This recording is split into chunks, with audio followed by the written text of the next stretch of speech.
People in Abat Ifa still whisper about the day Pride called a spirit into our village.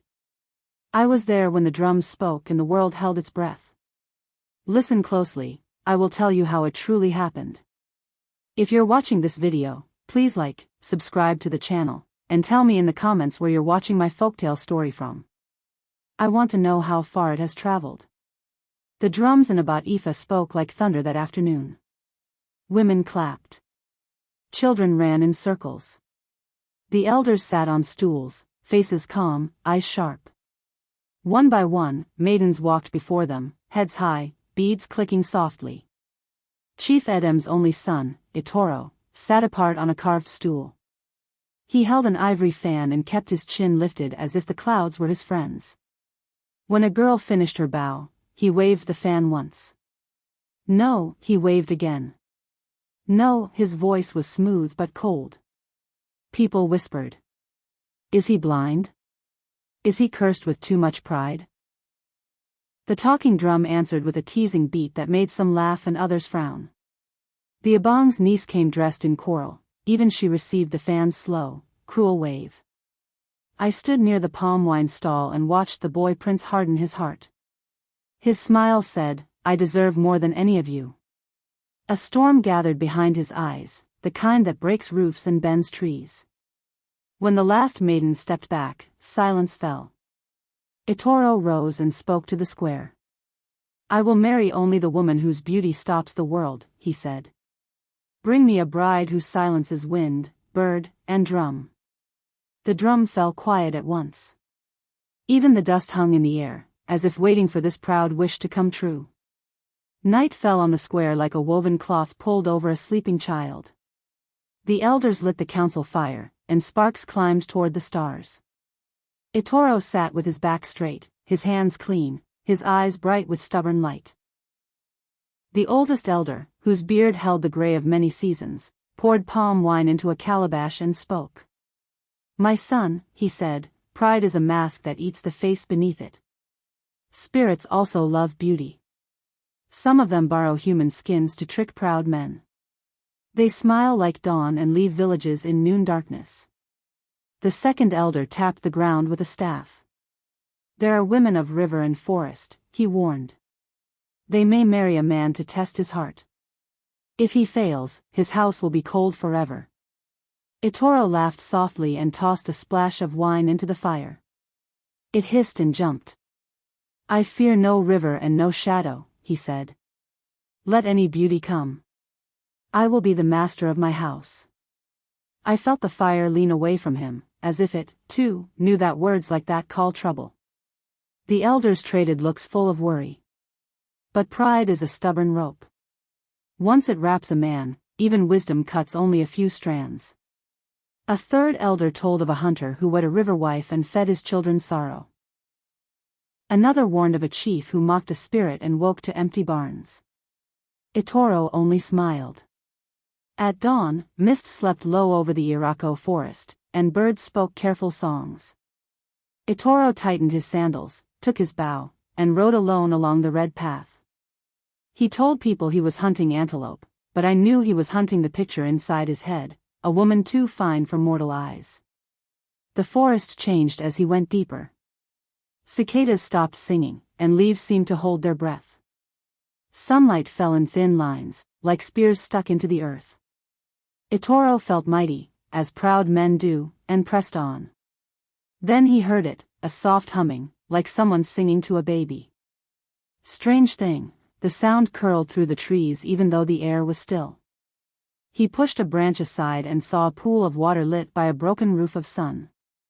In that pool stood a woman. Her skin glowed like new moonlight on river water. Her hair floated as if the pool was night and her head the sky. She did not startle. She only turned and looked at him with calm, deep eyes.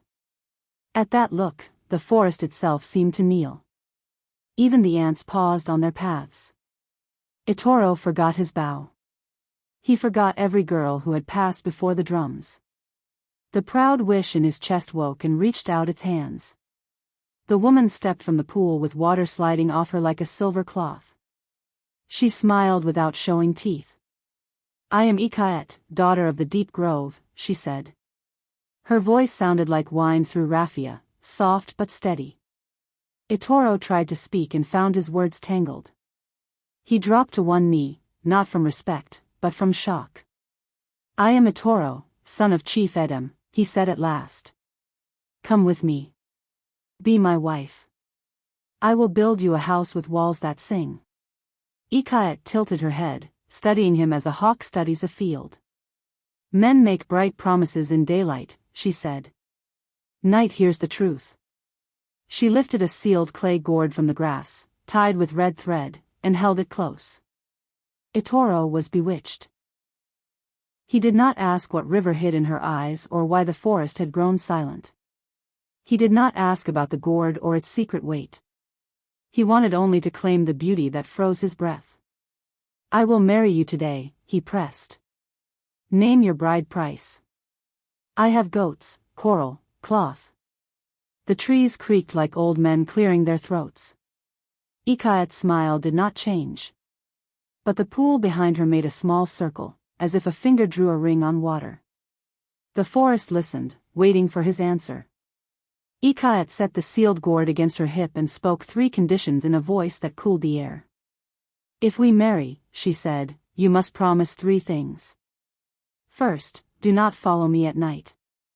Second, never touch this gourd or cut the red thread that seals it. Third, never speak my true name in anger. Itoro's pride made quick work of fear. He knelt with a hand on his heart. I swear by my father's ancestors and by the Irako that stands over us, he said. I will keep your rules. She nodded once. The forest loosened its breath. Birds began again, softly at first. Itoro helped her onto his horse. As they rode, the trees along the path seemed to bow, though there was no wind. I walked behind, keeping my thoughts to myself. Back in about Ifa, drums woke the roofs. People poured into the square with laughter and dust. Itoro announced the wedding, and the village leaped into joy. Masks whirled. Calabashes kissed. The moon floated high as if it had a front row seat. Yet as Ikaet danced, old women frowned. Some said her shadow moved a little late, like a lazy child. Others said it did not move at all. Joy is loud, but warning is patient. Even the dogs would not sleep near her feet. The village woke like a drum. Women rubbed oil on their arms, tied wrappers tight, and painted their eyes with soot. Men brought out masks from goatskin bags. The talking drum called the moon before sunset, and the moon obeyed. Itoro paid the bride price with goats, coral beads, and fine cloth. He smiled as if the sun belonged to his teeth. Ikaet stood beside him, calm as a quiet river, her sealed gourd resting against her hip. She danced light steps, and the ground seemed to soften under her feet. I moved through the crowd, pouring palm wine and listening. People whispered, "Have you ever seen such beauty?" Another said, "Even the stars are peeping in daylight." But the oldest women watched her shadow instead of her face. "Look," one murmured, "its feet are slow." Another replied, "It follows as if tired, like it came from somewhere far away." Night fell, but the square stayed bright with fires. Ikaet's hands floated when she clapped. Her smile never broke, not even when the drum changed to a warrior beat. Itoro looked drunk on joy, though he had not touched wine. He raised his ivory fan to the sky. When the last song ended, Ikaet bowed to the elders and thanked them. The wind turned cool in a sudden breath, as if someone opened a door to a deep room. The old women wrapped their shawls tighter. Their eyes said what their mouths would not: joy can be a mask, too. Days after the wedding, Itoro's compound changed like a field after rain. The yam mounds grew fat. Hens laid 2 eggs at once. A goat that had limped since planting season began to run like a young one. Even the old well tasted sweet again, as if the earth had washed its mouth. People came with small gifts, salt, cassava, smoked fish, and left them at Itoro's gate. "The bride is blessed," they said. "Her feet carry fortune." Ikayat moved through the rooms with steady grace. When a baby cried in the lane, she paused, hummed a gentle tune, and the child quieted. When she cooked, the smoke rose straight as a spear, and the pot never burned. Itoro walked about with his smile wide. He said little greetings that sounded big, like a chief rehearsing his throne. But the elders kept their eyes sharp. Prosperity walks with a twin, one warned me quietly. Do not forget the twin called payment. I nodded, though I did not know the price. At evening, young men gathered at the fence to watch Ikayat cross the yard, careful not to look too long. Old women passed and whispered prayers I could not hear. The dogs lay with ears flat, tails still. Even the wind chose its steps near her door. Itoro loved the envy on people's faces. He wore it like cloth. He believed the world had matched his desire. I began to fear the match was the spark to a hidden rope of fire. Soon another kind of talk began. Servants spoke of the cold hours. Around midnight, fires went out by themselves. Milk soured in sealed gourds. A boy swore he heard feet dancing on the roof while the compound slept. It is rats, Itoro said lightly. But the boy shook his head. Rats do not keep time with drums, only spirits hear. One night I woke to a silence so heavy it felt like water. Even frogs held their breath. From Itoro's room came a thin humming, like a string pulled tight. I stepped into the yard. The air bit my skin though it was the warm season. The dogs lay with their noses hidden under paws. Next morning, we found dew on clay pots though no dew fell anywhere else. Ikayat smiled as always, and the smile calmed many hearts. Itoro joked and made the servants laugh. Yet their eyes were worried birds. They began to sleep with charms tied to their ankles. I spoke softly to Itoro. Brother, the elders warned us. He patted my shoulder. Fear makes men weak, he said. We are blessed. Enjoy it. His words sounded strong, but he looked toward the yam barn as he spoke, as if his ears remembered a whisper from there. Stories grow like vines in a village. Some choke the tree, some protect it. I did not know which kind we were watering with our silence. While sweeping Ikayat's room, the youngest maid noticed a sealed clay gourd on a low stool. Red thread held the lid tight, wrapped again and again, neat as a mother's braid. The gourd gave off a faint hum, a sound too soft for ears but loud for the heart. The maid stretched her hand toward it and felt cool air leak from the seam like breath. She snatched her fingers back. That evening she told her grandmother in whispers. The old woman's eyes clouded like a storm over the river. Child, she said, there are threads you must not cut. If that seal breaks, the river will walk into this house and collect its debt. She blew chalk dust across the girl's forehead and tied a string of cowries around her wrist. The maid tried to keep away after that, but curiosity is a goat that eats rope. Each day she found a reason to pass Ikayat's door. Sometimes she thought she heard the sea inside the clay. Sometimes it sounded like a far drum underwater.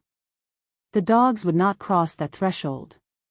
They sniffed and whined and chose the other path. The maid began to dream of a woman with two skins, one bright as moonlight, one dark with smoke. In the dream, the darker skin watched her with eyes like still wells. She woke shaking and knew the gourd was part of that watching. Curiosity finally pushed the maid from her mat after midnight. She lit a small calabash lamp and hid its flame with her palm. The compound was quiet as a held breath. A door sighed. She saw Ikayat's figure glide into the yard and slip around the yam barn. The girl followed, feet careful, lamp low. Behind the barn, the moon poured a soft path on the ground. Ikayat stood in that light and set down her sealed gourd. She touched her shoulders, then her sides, and began to peel. The maid bit her knuckle to keep from crying out. A shining human skin loosened like cloth and slid from Ikayat's body without a drop of blood. Beneath it stood a second form, tall, smoke-veined, with hollow eyes that glowed faintly. Ikayat lifted the glowing skin and folded it gently, as if it could bruise. Then, in her darker shape, she began to dance, feet hardly touching the earth. The air filled with whispers, though no mouths moved. The maid felt the lamp flame lean toward that dancing and nearly die. She turned and ran. The lamp fell, rolled, and went out. Her breath came loud in the cold. She reached her sleeping mat and pulled her cloth over her head like a child. But no cloth can cover a sight like that. Before dawn, she knew she would tell Ettore everything.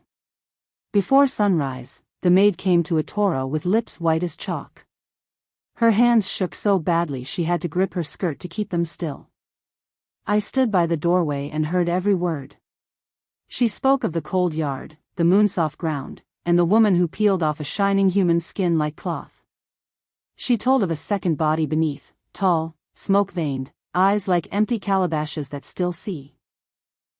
Her voice broke when she described the dance, light as mist and heavy as a curse. Ettore did not shout. He grew very still, like a hunter who has finally seen the bushmeat he bragged about. Pride and fear fought in his face. Shame burned hotter. If this reaches the square, they will laugh at me, he said.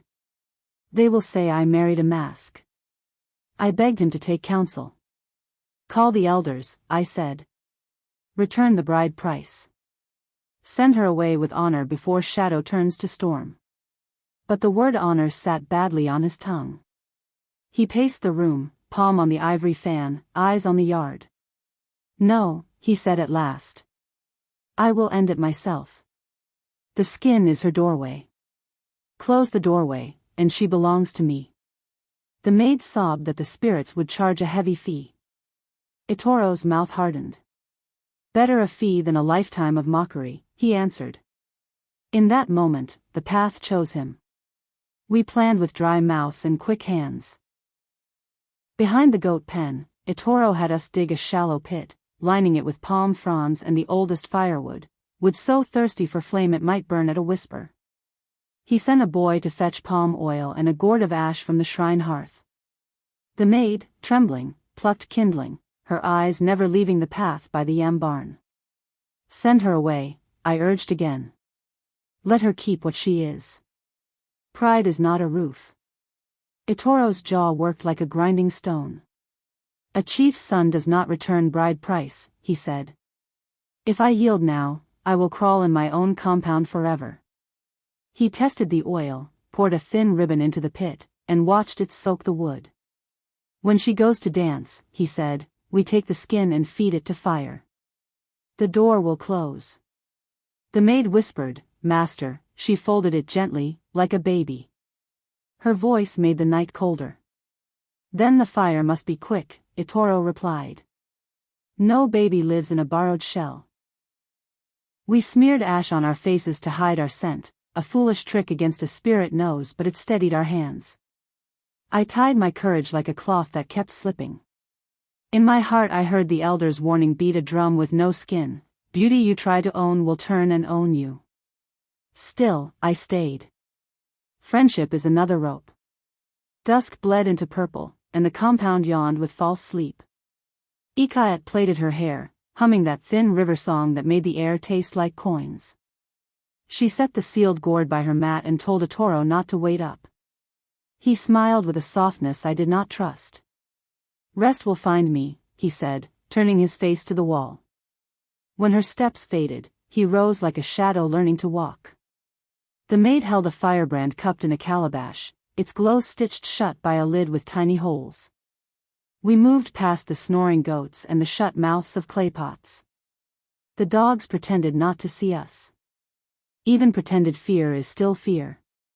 At the yam barn, moonlight lay like folded cloth. We crouched in the smell of earth and tubers, waiting for her humming to thin and break. It drifted away, deeper into the Irako like a string pulled from a throat. Ettore touched my shoulder. His eyes were knives and mirrors. Now, he mouthed. The maid's breath fluttered. We slid to the back wall where she had pointed in her story. A hush stood there, as if it had weight. The world felt made of eggshell. One wrong touch and everything would crack. Still, pride pushed our fingers forward. I prayed without words, the kind of prayer that is only a held breath you try not to drop. We found it hidden behind the barn, hung on a smooth peg as if the wall had grown a hand to keep it safe. The skin glowed faintly, not with heat but with memory, like a calabash that remembers water. It was perfect, every line of lip, every curve of eyelid, every tiny freckle that made villagers sigh. Yet it was not flesh. It was a garment woven from stolen moon. Itoro did not hesitate. He lifted the skin, and it was cold, heavy in a gentle way, like rain before it falls. He laid it into the pit as carefully as a mother sets down a sleeping child. For a heartbeat his face softened, then hardened again. "Fire," he said. The maid lowered the ember.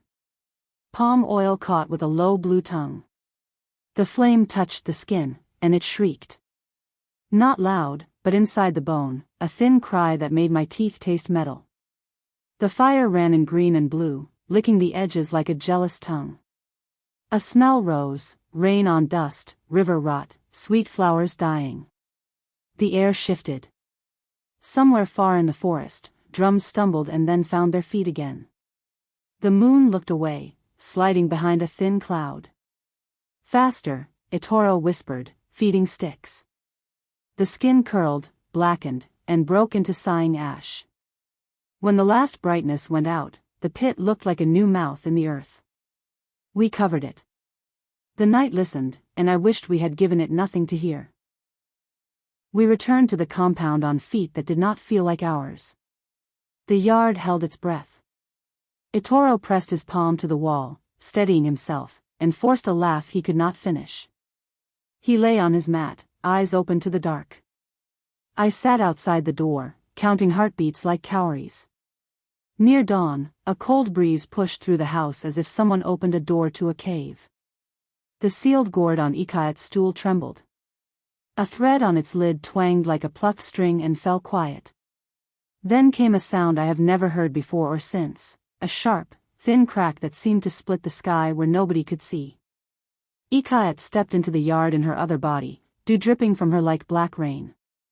She sniffed once, twice, then moved to the yam barn with steps that did not stir dust. I followed at a distance only a fool would choose. She reached the peg, found emptiness, and froze. For a blink, nothing moved. Then she screamed.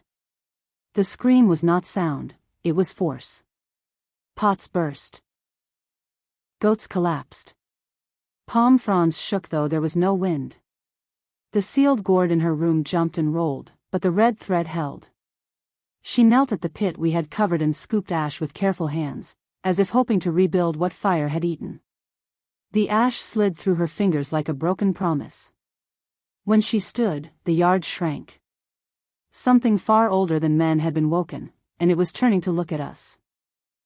Ikayat rose to her full height, and the yard seemed to grow smaller around her. In that second body, her fingers lengthened into machete claws, and her eyes went white like cold suns.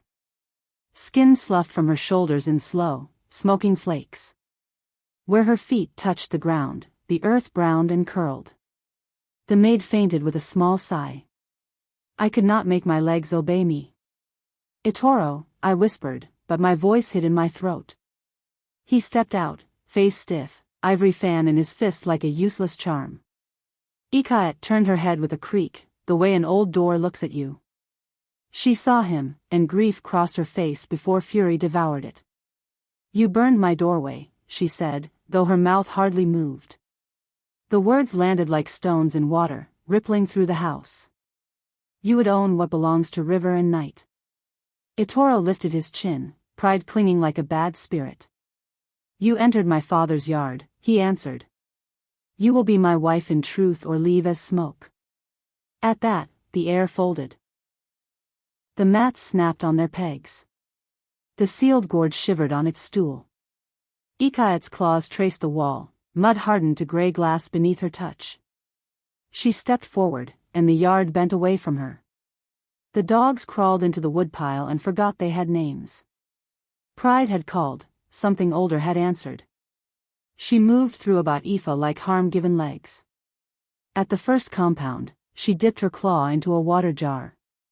The clay hissed and tightened, turning to stone around the water trapped inside forever.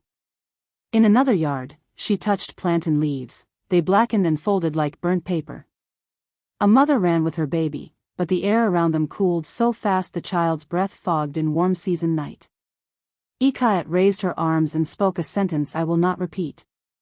The talking drums split at their seams, skins sagged as if tired of carrying sound. The shrine oil turned to thick chalk. Hens looked at the sky and forgot how to cluck. Men gathered with spears, shoulders shaking, eyes determined because fear had no room left to grow. They circled her by the square. Their leader shouted and threw first. The spear passed through her as if she were smoke pretending to be woman. She laughed once, an empty gourd struck by wind. She leapt onto a roof, thatch browned beneath her feet. Children's cries jumped up and vanished, as if swallowed by a careful hand. If I cannot belong, she said, no harvest here will belong either. The elders stood with charms in their fists, lips moving fast. Words flew from them like birds chased by hawks, and dropped, stiff, at their feet. Ikayat walked on, cursing thresholds with a touch. Every doorway forgot how to welcome.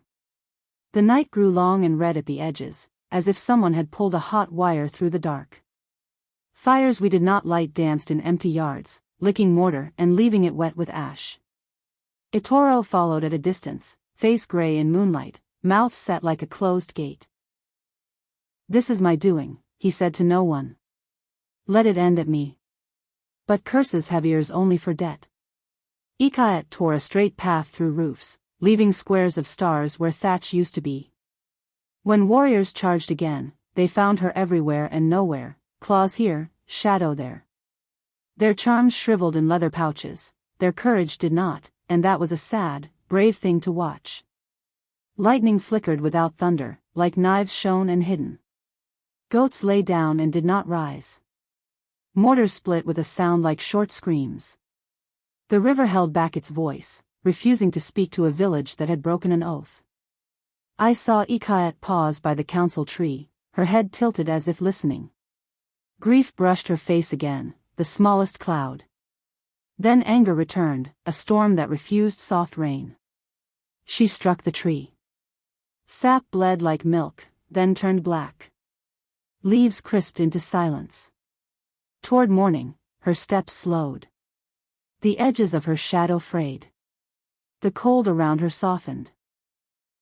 Dawn, I thought, is a mouth that sips power from spirits who step too far into men's time.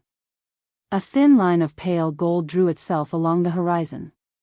Ikayat's breath smoked less, her claws clicked softer. She lifted her face toward that first light and stood very still, as if measuring how far she had wandered from her proper river. The elders spread white chalk before her feet and laid kola on the ground. Return, they begged, voices steady now that begging was all that remained. Itoro stepped past them and dropped his ivory fan. It cracked in two like a shell with nothing living inside. I did this, he said. Take what is owed, but release the rest. His eyes shone, not with pride, finally, but with something that had a shape near to humility. Ikayat looked at him, and for a heartbeat the smoke left her face. You burned the only bridge between us, she said softly. Now there is nowhere for me to stand. She took one more step. Sunlight touched her shoulder. Her spirit flesh wrinkled like wet cloth left to dry too fast. Cracks ran through her, thin bright lines. She reached toward the yam barn, toward the peg where a careful hand had once kept her safe. The lines widened. A gust of warm wind passed, and she broke. She crumbled into a heap of light black bones that sounded like a shaken rattle. Silence stood up and looked around. Even the vultures circled slowly, unsure whether this was a death made for them. The elders moved with the quiet care people use for lightning they hope has finished speaking. They wrapped the black bones in plantain leaf mats, tying knots as if the knots themselves were prayers. No songs were allowed. Words were salted and swallowed. We carried her out of Abat Ifa by a path no traveler uses, across ground that refuses footprints by morning. Past the last farms, the swamp opened its wet mouth. Frogs did not sing. Reeds leaned like listening old men. We went to a place where no road ever dreamed of passing. A patch of earth that dislikes the memory of human feet. There, under a low-bellied sky, we lowered her to a bed of cool mud. A flat stone waited, heavy as a kept promise. The carver had given it no name.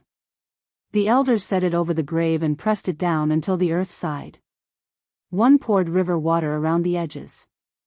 It soaked away without a trace, as if the ground were thirsty for apology. When we turned back, the harm we carried in our eyes met the village we had left behind. Wells sat as gray statues with water locked inside. Fields looked like old men's beards after fire. Drums leaned open-mouthed and silent. That night the drought wind came, thin and sharp. It walked through sleeping mats and took the small warmth left in people's dreams. We counted our breaths and waited for a price we did not yet know how to pay. The first year without rain tasted like a lesson. By the second, it tasted like punishment. Cracked earth spread like old maps. The riverbed learned to show its ribs. Fish lay pale as secrets where water used to sing. Mothers traded coral for crumbs of Gary, fathers cut new traps that caught only wind. We pounded cassava that turned to dust. The wells sat like stubborn elders, keeping their stories locked in stone. People spoke softly, as if loud words might scare away the last good air. Children learned to count by broken things, calabashes, roof reeds, promises. At night, the moon stared too long, dry-eyed and unhelpful. We tried songs to beg the sky, but our throats felt like raffia. Even the talking drum forgot its own courage. Some blamed the elders, some blamed old jealousies, but everyone's eyes slid toward Etoro's empty compound. His father, Chief Edem, walked with a new bend in his back. He had wanted to build a hall for feasts. Instead, he measured sacks of sorrow and found them always full. I saw women press their foreheads to the shrine post and whisper, "Forgive our pride." I saw boys practice humility like a skill, carrying water that wasn't there. By the 7th year, we had learned to live with less and to love smaller joys, a green leaf near a goat pen, a cool shell from a deep pot, a breeze that remembered kindness. But the village also learned a harder truth: curses wait until debts are named. On the 7th Harmattan, the elders sent for Etoro. He came barefoot, beard like a thicket, cheeks hollowed by too many apologies that never found mouths. He still held the broken ivory fan, both halves tied with palm fiber as if a knot could heal what pride had split. The council sat before the silent drum. White chalk marked the ground like thin bones. "Son of Edem," the oldest elder said, "your promise to a spirit was a roof you kicked down. Our children sleep in the weather you made. The title you wore is now too heavy for our necks to see." They stripped him of his ornaments.